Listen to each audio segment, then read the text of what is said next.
2021년 8월 17일 새벽 5시 예배를 하나님 앞에 드립니다. 오늘 말씀은 시편 41편, 시편 41편, 우리 1절, 2절만 합독합니다. 1절, 2절입니다. 시편 41편 1절, 2절. 가난한 자를 보살피는 자에게 복이 있으며 재앙의 날에 여호와께서 그를 건지시리로다. 여호와께서 그를 지키사 살게 하시리니 그가 이 세상에서 복을 받을 것이라. 주여 그를 그 원수의 뜻에 맡기지 마소서. 아멘. 할렐루야. 이 새벽에 나오신 여러분을 환영하고 사랑하고 축복합니다. 요즘 세상이 TV에서 보면 참 혼란스럽고 어지러운 일들이 많아요. 지금 아프가니스탄에서는 텔레반이 정권을 장악해서 지금 미국을 포함한 동맹국들은 지금 피난 간다고 난리를 하고, 또 IT에서는 또 지진이 나서 1,300명이 사망을 하고, 세상이 혼란스럽고 어지러워요. 전 세계적으로. 왜 이런 상황들이 자꾸 끊임없이 일어날까? 하나님께서 그 세상에 영원한 건 없으니까 하나님 붙잡고 살으라고 자꾸 그런 걸 보여주는 것 같아요. 그리고 여러분, 우리가 감사할 일이 없다고 하지만 우리나라에 태어난 게 얼마나 감사합니까? 그리고 또 이 시대에 태어난 게 얼마나 감사합니까? 그저께가 광복절이었는데 일제시대 때 태어났으면 어떻게 됐을 거예요? 매국노가 됐든지 독립투사가 됐든지 두 개 중에 하나는 해야 될 건데 그 시대에 태어났으면 어떻게 할 겁니까? 또 조선시대에 태어나서 우리 임진왜란을 맞이했으면 어떻게 할 것 같습니까? 그러니까 가만히 생각해 보면 우리가 감사할 일이 너무 많은 거예요. 이 시대에 하나님이 태어나게 하신 거, 특별히 밥을 막 굶고 살지는 않잖아요. 추위에 떨거나 막 더워서 막 힘들거나 그런 시대는 아니잖아요. 나머지는 다 우리 선조들이나 이런 분들은 정말 고난과 고통 속에 살다가 가신 분들이 너무 많아요. 이 꼬리 무는 이야기라는 그 사건 이야기를 참 가끔 이렇게 재방송할 때 내가 한번 보면 꼬리 무는 사건인가 무슨 그거 있는데 그걸 보면은 너무나 억울한 인생들이 많더라고요. 감옥살이 하신 분들도 억울하고 또 살인을 한 사람도 가만 보면은 다 이유가 있어가지고 그 살인을 하게 됐고 보면은 정말 세상에 억울하지 않는 사람이 한 명도 없구나 이런 생각이 들어요. 다 물어보세요. 인생 억울하냐? 그러면 다 억울하다 그래요. 나는 억울하지 않습니다라고 말하는 인생이 없어요. 원래 인생은 자기한테 남의 속에 암이 걸린 것보다 자기 손톱 밑에 가시 하나가 더 고통스러운 거거든요.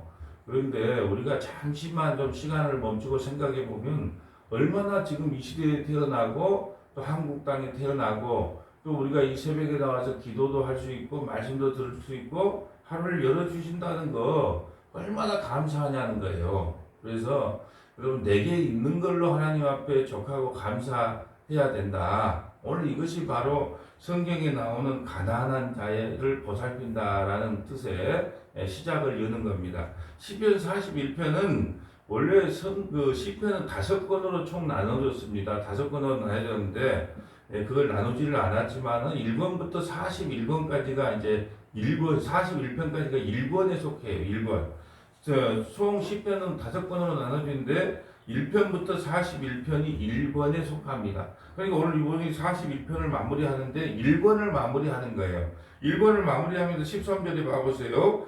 이스라엘 하나님 여호와를 영원부터 영원까지 송축할지어다. 아멘, 아멘. 다른 건 다 아멘 한 번만 나오는데 왜 아멘, 아멘을 2번 했을까요? 이 한 권이 끝난다. 그래서 아멘, 아멘으로 시편 5권 중에 한 권을 이제 마무리하는 겁니다. 근데 시편 41편의 주제는 1절입니다. 1절. 가난한 자를 보살피는 자에게 복이 있으며 재앙의 날에 여호와께서 그를 건지시리로다. 그러면은 우리가 가난한 자를 보살피는 자에게 복이 있다. 이 가난한 자를 누구로 볼 거냐는 거죠. 성경을 참 우리가 성경 해석이 이래서 어려운 겁니다. 가난한 자를 윤리 도덕적으로 보고 지금 힘이 없고 연약하고 부족하고 돈이 없고 이런 윤리도덕적으로 가난한 자를 볼 것인가? 아니면 두 번째는 다윗을 가난한 자로 볼 것인가? 오늘 시편의 저자 다윗을 가난한 자로 볼 것인가? 아니면 예수님을 가난한 자로 볼 것인가? 예, 이게 어떻게 봐야 가난한 자가 온전히 해석이 될까? 예, 이게 성경을 해석하기에 이게 난맥상인데, 여러분 이 성경이라고 하는 것은 모두가 예수님이 주인공이거든요. 다윗을 통하여 예수 그리스도를 증거하는 거예요. 어떻게 할 수 있느냐? 보시면 9절에 보면 내가 신뢰하여 네 떡을 나눠 먹던 나의 가까운 친구도 나를 대적하여 그의 발꿈치를 들었나이다. 이건 무슨 말이냐 하면 가룟 유다가 유월절 만찬을 하고 있는데 떡만 먹고 도망을 가요. 밤에. 피를 마셔야 되는데 그건 이번 주에 제가 왜 떡만 먹고 갔는지, 왜 피를 안 마셨기 때문에 예수님을 팔게 됐는지, 그건 이번 주에 제가 새 언약을 설명을 하겠지만, 일단은 내가 신뢰하여 네 떡을 나눠 먹던 나의 가까운 친구도 나를 대적하여 발꿈치를 들었다. 요한복음 13장에 나온 말이거든요. 요한복음 13장에 보면 이 성찬식을 하다가 6월절 성찬식을 해서 가까이 밥을 먹다가 떡을 먹다가 갑자기 발꿈치를 누르고 나가요. 가룟 유다 속에 마귀가 예수님을 팔 마음을 주자 예수님 팔려고 밤에 그냥 뛰어나가는 거예요. 가까운 친구가, 너희가 예수님을 믿으면 나의 친구다 그랬잖아요. 가까운 친구가 나의 발꿈치를 물었다. 이걸 지금 누구에 대한 이야기예요? 가깝게는 다윗에 대한 이야기가 되겠지만, 다윗도 한 밥상에서 같이 먹고 마셨던 사람들이 배신한 게 또 있지만은, 더 멀리 보면 예수 그리스도를 증거하고 있잖아요. 그러면 오늘 가난한 자를 보살피는 자에는 복이 있으며 재앙의 날에 여호와께서 그를 건지시리로다. 이 가난한 자의 주체가 누구냐? 그럼 가난한 자가 누군가를 알면 우리가 예수를 믿으면 우리도 가난한 자로 여김을 받아주는 거예요. 여러분, 우리가 의로운 행동을 해서 의로워지는 게 아니고 예수를 믿으면 의롭다고 인쳐주는 겁니다. 의롭다고 인정을 해주는 것이지 우리가 의로워서 의롭다고 하는 것이 아니라는 것을 명심해야 돼요. 우리가 예수님을 믿으면 우리가 그냥 행동이 달라지고 삶이 달라져서 너 의로워가 아니고 예수를 믿음으로 말미암아 의롭다고 인칭을 받는 거예요. 왜요? 진짜 의로우신 분은 예수님인데 우리의 모든 죄를 다 덮어버리기 때문에 의롭다고 인정함을 받는 거예요. 다시 말해서 오늘도 가난한 자를 보살피는 자에게 복이 있다. 그러면 가난한 자가 누군 줄을 알아야 우리가 예수를 믿으면 우리도 같이 가난한 자로 인치심을 받을 수 있다라는 거죠. 그래서 성경을 몇 군데를 찾아보면서 이게 윤리도덕적으로 돈이 없고 연약한 자를 가난한 자로 볼 것인가, 아니면 예수 그리스도를 볼 것인가, 이제 한번 성경을 찾아보려고 그래요.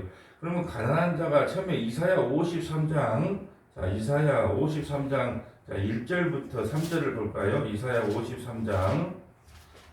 몇 군데를 찾아보면서 가난한 자가 누군가를 먼저 봅니다. 이사야 53장 1절 봅니다. 우리가 전한 것을 누가 믿었느냐? 여호와의 팔이 누구에게서 나타나느냐? 그는 주 앞에서 자라나기를 연한 순 같고 마른 땅에 나온 뿌리 같아서 고운 모양도 없고 풍채도 없은즉 우리가 보기에 흠모할 만한 아름다운 것이 없도다. 고난받은 종, 고난의 종 예수 그리스도를 설명하면서 그는 풍채도 없고 모양도 없고 흠모할 것도 없다. 3절에 그는 멸시를 받아 사람들에게 버림을 받으며 강보를 많이 겪으며 질고를 하는 자라. 마치 사람들이 그에게 얼굴을 가리는 것 같이 멸시를 당하였고 우리도 그를 귀히 여기지 않았다. 이 가난함을 다 갖고 세상에 태어나는 자, 진짜 볼품도 없고 흠모할 것도 없고 아름다운 것도 아무것도 없는, 세상 사람들이 볼 때는 가난하고 가난한 사람들. 여러분, 가난한 친구가 저 멀리서 오면 어떻게 해요? 가난한 친구가 돈을 몇 번 빌려달라고 그랬어요. 그런데 저 멀리서 다가오고 있어요. 그럼 어떻게 합니까? 살짝 피하거나 도망가잖아요. 예수님도 그런 모양으로 오셨다는 거예요. 흠모할 것도 없고, 바라볼 것도 없고, 아무것도 없는, 말 그대로 가난함을 안고 태어나셨다. 그런데 예수님을, 우리가 성경을 찾아볼 건데요. 예수님은 부유하신 분인데 우리의 가난을 대신 짊어지기 위해서 이 가난함으로 오셨다고 성경에 기록하고 있거든요. 성경을 몇 군데 찾아봅니다. 고린도후서 8장 9절 가볼까요? 자, 고린도후서 8장 9절. 성경으로 성경을 해석하면 성경 속에 다 답이 나와 있습니다. 가난한 자가 누구인가? 고린도후서 8장 9절 가봅니다. 자, 고린도후서 8장 9절. 우리 주 예수 그리스도의 은혜를 너희가 알거니와, 너희들이 예수님의 은혜를 알지, 예수가 누군 줄 알지, 그러면서 부요하신 이로서 너희를 위하여 가난하게 되심은, 예수님은 원래 부요하신 분이죠. 천지를 만드신 분이고 천지를 창조하신 분이 가난한 리가 있겠습니까? 그런데 예수 그리스도의 은혜를 너희가 알거니와 부요하신 이로서 너희를 위하여 가난하게 되심은 그의 가난함으로 말미암아 너희를 부요하게 하려 하심이라. 이렇게 되어 있습니다. 예수 그리스도께서는 천지를 창조하신 하나님이세요. 그럼에도 불구하고 가난하게 오신 것은 가난함으로 말미암아 너희를 부요하게 하려 하심이다라는 것이죠. 우리는 우리는 가난할 수밖에 없고, 우리는 헐벗고 죄와 허물로 죽을 수밖에 없는 상태예요. 그걸 가난이라 그럽니다. 죄와 허물로 죽은 사람들이 무슨 부요함이 있고 무슨 희망이 있고 소망이 있겠습니까? 죄와 허물로 죽었는데요. 그러니까 여러분, 성경을 보면서 내가 성경을 지켜야지 할 때 여러분이 지켜보시면 알겠지만 못 지킨 존재로 폭로가 되는 겁니다. 왜요? 성경은 저와 여러분을 뭐라고 규정하냐? 죄와 허물로 죽었던 너희라 그래요. 그러니까 죄와 허물로 죽었던 너희다. 이것이 성경이 우리에게 우리를 정의하고 있는 내용이에요. 또 노아 방주 이후에 뭐라고 말을 하냐? 인간은 어렸을 때부터 항상 악하다고 되어 있어요. 인간은 어렸을 때부터 항상 악하다. 그러니까 항상 악한 사람이 우리가 스스로 가난하게 살려고 해도 가난하게 되겠습니까? 나는 심령이 가난해야지. 심령이 가난한 자는 천국이 저희 것이며, 그러니까 나는 오늘부터 심령이 가난하게 살아야지. 아무리 여러분이 심령이 가난하게 살려고 몸부림을 쳐도 여러분 심령이 가난하게 살아질 수가 없어요. 한번 생각을 해보세요. 내가 심령이 가난하게 살아야지. 그런다고 해서 여러분이 하루하루 살 때 돈을 목적으로, 세상을 목적으로 살아가지 않느냐는 거예요. 그러니까 제가 산상수훈 5, 6장을 해석하고 나면 나는 도저히 이것을 지킬 수 없는 자로 폭로가 돼서 8장에 시작을 할 때 첫 사건이 문둥병자를 고쳐주는 사건으로 나는 문둥병자구나라는 것이 폭로가 돼야 된다고 이야기를 드렸잖아요. 근데 마태복음 5, 6, 7장을 들으면서 나도 이렇게 살아야지, 이리 살아야지, 이것을 윤리도덕적으로 해석하는 거고 문자로 보는 겁니다. 살아갈 수 없다는 것을 폭로시키는 거예요. 여러분, 우리에게 왜 십계명을 줬습니까? 왜 율법을 줬습니까? 너희는 그걸 지켜봐라. 그래서 아브라함을 먼저 믿음으로 의롭다고 해놓고 430년 후에 모세를 통하여 율법을 주시는 거예요. 먼저 믿음으로 의롭다고 해놓고, 그러면 율법은 누구에게 주신 거예요? 자기 백성에게 준 거란 말이에요. 자기 백성에게. 먼저 믿음으로 의롭다고 해놓고 구원을 시켜놓은 이스라엘 백성 출애굽을 먼저 시켰잖아요. 애굽에서 먼저 구원시켜놓고 율법을 주신 거예요. 왜? 이 율법을 주면서 너가 이 율법 법지킴으로 구원받는 것이 아니야. 근데 한번 지켜봐. 그러면 법을 줬는데 40일도 안 돼가지고 금송아지 만들어갖고 춤을 추고 이것이 애굽에서 인도한 하나님이라고 소 머리 만들어 놓고 했잖아요. 그러니까 인간은 법으로 안 돼. 뭘로? 오직 구원함으로, 예수 그리스도를 믿음으로밖에는 구원받을 길이 없어. 그걸 폭로시키는 겁니다. 그러면 이 성경을 보면서 우리는 어떻게 해석을 해야 될까요? 하나님, 나는 정말로 아무리 심령이 가난한 자는 복이 있다. 이 심령이 가난한 것은 예수 없으면 살 수 없다는 뜻이거든요. 나는 예수님 없으면 살 수 없어요. 이게 심령이 가난인데 예수 없으면 살 수 없어요. 우리가 고백은 할 수 있어요. 근데 여러분, 예수 없으면 살 수 없어요. 고백은 하지만 예수 없으면 살 수 없어요. 그런 인생을 살아갑니까? 아니잖아요. 여러분은 어떨지 몰라도 저는 그게 안 돼요. 예수 없으면 살 수 없다는 건 알아요. 그런데 이 삶을 추구하는 것은 육신이 좋아하는 쪽으로 살아가더라는 거죠. 육신이 꿈꾸는 대로 살아가더라는 거죠. 그러니까 도저히 인간은 도저히 안 되는 존재고, 인간은 어떻게 오직 하나님의 은혜 아니면, 믿음 아니면 우리가 구원받을 길이 없구나를 폭로시키는 것이 문자란 말이에요. 문자. 그래서 이 법을 주신 것은 예수님을 더욱 붙잡고 십자가 안으로 도망가고 살려달라고 도망가라고 주신 것인데, 그렇게 도망가지 않고 나 몇 가지 이거 잘했으니까 나에게 상 주세요, 복 주세요, 그렇게 하고 있다는 거죠. 이게 성경을 보는 관점 자체도 아주 틀리다는 거죠. 우리 인간은 이렇게 살려고 몸부림을 쳐보시면 알지만 살 수가 없다는 거예요. 예, 나는 예수님 없이는 살 수 없어요. 예, 그건 알아요. 예, 고백은 합니다. 그런데 우리 죄를 안고 있는 이 육체 덩어리는 늘 내 좋은 쪽으로 결정을 하고 판단을 하게 돼 있습니다. 예, 이것을 우리가 기억하고 성경을 봐야 된다. 자, 또 하나 찾아볼까요? 고린도후서 9장 9절 가봅니다. 고린도후서 9장 9절 가봅니다. 자, 고린도후서 9장 9절. 자, 왜 지금 가난한 자가 누군가를 설명하고 있습니다. 예, 고린도후서 9장 9절. 기록된 바 그가 흩어 가난한 자들에게 주었으니 그의 의가 영원토록 있느니라 함과 같으니라. 심는 자에게 씨와 먹을 양식을 주시는 이가 너희 심을 것을 주사 풍성하게 하시고 너희의 의의 열매를 더하게 하시리니 너희가 모든 일에 넉넉하여 너그럽게 연보함은 그들이 우리로 말미암아 하나님께 감사하게 하는 것이라. 예, 우리가 하나님께 연보하는 이야기가 나오는데 우리가 넉넉해서 하는 것이 아니라, 연보라고 하는 것은 나는 이 피 같은 돈보다 하나님을 더 사랑합니다고 하는 신앙 고백으로 여러분 연보를 하나님 앞에 드리는 겁니다. 여러분 돈이 아깝고 귀한 거죠. 근데 돈보다도 예수님을 더 사랑한다고 하는 마음으로 드리는 건데, 9절에 보면 그가 흩어 가난한 자들에게 주었다 그래요. 가난한 자들에게.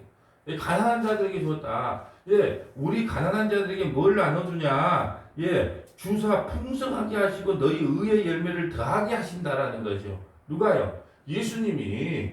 그러니까 예수님은요, 부유하신 분으로서 가난하게 되셔서 그 가난하게 되신 이유가 뭐냐? 우리를 풍요롭게 하기 위해서다. 그 풍요롭게 하는 것이 물질의 풍요를 이야기하는 것이 아니고 십자가를 통하여 죄와 사망의 권세에서 우리를 구원하게 하셨다. 그래서 예수님께서 가난한 자로 이 땅에 오셨다라는 거죠. 예, 또 하나 찾아볼까요? 빌립보서 2장 5절부터 한번 볼까요? 빌립보서 2장 5절. 자, 빌립보서 2장 5절 봐봅니다. 빌립보서 2장 5절. 이게 가난이에요. 자, 빌립보서 2장 5절. 너희 안에 이 마음을 품으라고 그리스도 예수의 마음이니 그는 근본 하나님의 본체시나 하나님과 동등됨을 취할 것으로 여기지 아니하고 오히려 자기를 비워 종의 형체를 가지사 사람들과 같이 되셨고, 이게 가난이에요. 그러니까 자기가 하나님이세요. 그런데 사람들과 같은 그 가난한 모습으로 이 땅에 오셨다는 거죠. 종의 모습으로 오셨다는 거죠. 8절에 사람의 모양으로 나타나서 자기를 낮추시고 죽기까지 복종하셨으니 곧 십자가에 죽으십니다. 얼마나 가난한 자로 오셨느냐? 고난받고 십자가에 죽기까지 복종하기 위해서 그런 가난을 안고 이 땅에 태어나신 분이 누구냐? 예수님이시다. 이러므로 하나님이 그를 지극히 높여 모든 이름 위에 뛰어난 이름을 주사 하늘에 있는 자들과 땅에 있는 자들과 땅 아래에 있는 자들로 모든 무릎을 예수의 이름에 꿇게 하시고 모든 입으로 예수 그리스도를 주라 시인하여 하나님 아버지께 영광을 돌리게 하셨느니라. 여러분, 왜 부유하신 예수님이 이 땅에 가난하게 오셨다고요? 우리의 부족하고 연약함을 채워주셔서, 예? 예수 그리스도를 우리가 주와 그리스도로 고백함으로 말미암아 하나님 아버지께 영광이 되기 위하여 하나님께서는 이 땅에 가난한 자로 오셨다. 그러므로 오늘 본문으로 다시 와봅니다. 시편 41편 1절. 가난한 자를 보살피는 자에게 복이 있으며, 이 가난한 자를 누구로 볼 것이라는 말이죠. 바로 예수 그리스도로 보셔야 된다. 그러면 이 가난한 자를 믿는 우리를 뭘로 취급을 해준다고 여겨주신다고요? 가난한 자로 여겨주신다. 예. 예. 자, 이거 1절 한번 볼까요? 가난한 자를 보살피는 자에게 복이 있으며 재앙의 날에 여호와께서 그를 건지시리로다. 여러분, 먼저 1차적으로 가난한 자로 오신 분이 누구라고요? 예수 그리스도예요.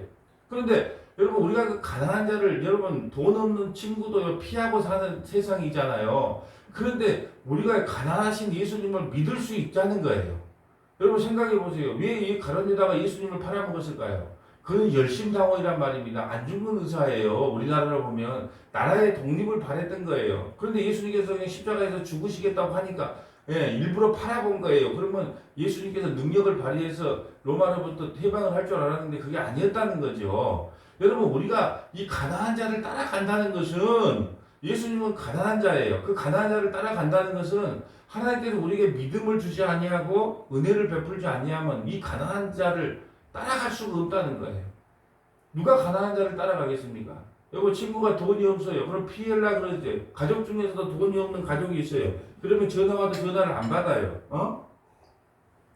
심지어는 자식들도 자꾸 돈 주라고 그러면 전화를 안 받아버리잖아요. 이게 가난하다는 것이, 가난이라는 것이 무엇을 상징하냐.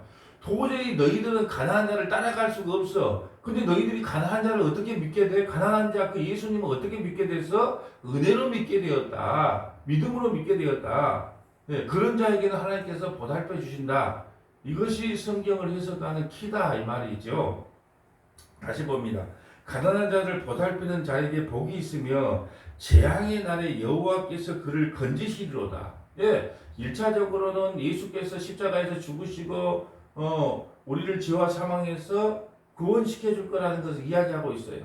그렇지만 우리가 어떻게 구원받아요? 그 가난한 자로 오신 예수 그리스도를 믿음으로 말미암아 우리도 그 안에 포함되어서, 연합되어서 구원을 받는다. 여러분, 그 세상에 성경에서 가장 나는 복받은 인간이 있다면 구레네 사람 시몬이라고 봐요. 구레네 사람 시몬 알죠? 예수님이 십자가에서 못 박혀서 이제 골고다 언덕으로 올라갈 때 푹 쓰러졌는데 누가 앞에 쓰러졌냐 그러면 그 시몬 앞에 쓰러졌단 말이에요. 구레네 사람 시몬한테. 그러므로 어떻게 해요? 십자가를 같이 지고 가잖아요. 그런데 이 신학시대에 살아보면 그의 아들, 뭐 루포나 이런 사람들 다 보면은 그의 영향을 다 받았다는 거죠. 보세요. 그러니까 세상에서 가장 복받은 사람이 누구냐? 예수님이 하필이면 십자가를 지고 가다가 쓰러져도 그 구레네 사람 시몬 앞에 딱 쓰러지는 거예요. 그래서 어떻게 하냐? 로마 병정이 뭣도 모르고, 야, 어차피 십자가는 지고 올라가야 되니까, 너가 져라. 그리고 이제 올라가는 거예요. 이거 뭘 지금 이야기하고 있는 건가요? 여러분, 시몬이라고 하는 것은 저약도를 이야기하는데 우리 성도가 예수님 홀로 십자가를 지신 것이 아니고 우리 성도들을 안고 함께 골고다 언덕에서 그리스도의 성도들, 믿음의 권속들, 다른 말에 교회와 함께 연합하여 십자가에 죽은 것을, 그 사건을 통해 우리에게 설명하고 있다는 겁니다. 성경 한 구절 한 구절이 의미가 있어요. 왜 지나가다가, 여러분 베드로의 처음에 그 반석이라고 받기 전에 뭐예요? 시몬 베드로자, 시몬 베드로. 그 구레네 사람 시몬이 쓰러져 있는 십자가를 지고 같이 올라가서 어떻게 해요? 골고다에서 같이 십자가를 지고 죽으셨던 걸 이야기하는 거예요. 우리 그리스도와 교회와 그리스도는 연합되어서 십자가에서 함께 죽고 함께 부활했다는 것을 설명하기 위해서 거기서 쓰러져서 같이 십자가를 지고 올라가신 거예요. 성경이 그걸 이야기하고 있는 겁니다. 오늘도 마찬가지예요. 오늘 1절 하나 설명하는데 왜 이렇게 시간이 걸리냐? 우리는 가난한 자를 보살피는 자에게 복이 있어요. 재앙날에 여호와께서 그를 건지시다 하는 게 내가 가난한 자의 주체로 사는 거예요. 나는 심령이 가난한 자야. 나는 법 없이도 살 수 있는 자야. 나는 하나님의 말씀을 잘 지키는 자야. 나를 갖다가 가난한 자로 취급을 하는 거예요. 아니요. 가난한 자가 누구냐? 예수 그리스도께서 부요하신 분으로 가난하게 이 땅에 오셔서 우리의 가난함을 채워주셨는데 그 가난함이 뭐냐? 죄와 사망에서 죽을 수밖에 없는 우리를 십자가에서 구원시켜준 그 사건이 바로 가난한 자를 믿는 우리에게 주신 복이다. 이것을 지금 성경이 해석을 하고 있습니다. 2절 여호와께서 그를 지키사 살게 하시리니 그가 이 세상에서 복을 받을 것이라 주여 그를 그 원수들의 뜻에 맡기지 마소서. 1차적으로는 뭐예요? 예수 그리스도께서 십자가에 죽으심이 실패인 줄 알았어요. 세상의 모든 사람들은 천사도 마귀들도 십자가에서 죽음이 끝나는 줄 알았단 말이에요. 근데 그것이 아니고 3일 만에 부활함으로 말미암아 승리를 안겨줬잖아요. 그것이 영원한 복이에요.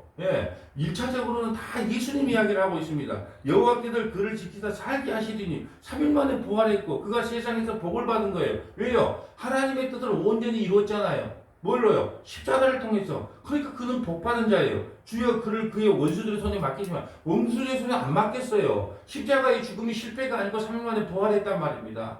그런데 우리가 예수님을 믿으면 하나님이 우리를 이렇게 취급해 주신다는 거예요. 우리를 원수들의 손에 맡기지도 않고 영원히 사망에 내주지도 않는다는 거예요. 영원히 하나님과 함께 살게 만드는 복을 주신다는 거예요. 그 복이 뭐라 그랬어요? 예수 믿는 게 복이잖아요. 예수님과 함께 십자가에 죽고 함께 부활하는 복을 우리에게 선물로 주시겠다는 거예요. 그래서 중요한 게 오늘 핵심이 뭐냐면 그 가난한 자, 그 연약하고 흠모할 때도 없고 보잘것도 없고 볼품도 없는 그들을 그 예수님을 우리가 믿게 되었다는 것은 그 가난한 자로 오신 자는 것을 믿게 되었다는 것은 우리의 실력과 우리의 예술과 노력이 아닌 하나님께서 우리에게 베풀어 주신 그 은혜와 믿음 때문에 오늘도 우리가 그 흠모할 것도 없고 아무 자랑할 것도 없는 그 십자가 지신 예수님을 믿게 되었다. 그것이 우리에게 주신 최고의 복이다. 예, 그래서 여러분 그리스도와 연합된 저와 여러분이 가장 복받은 존재임을 깨닫기를 축복합니다. 예, 기도하겠습니다. 거룩하신 하나님 감사합니다. 오늘은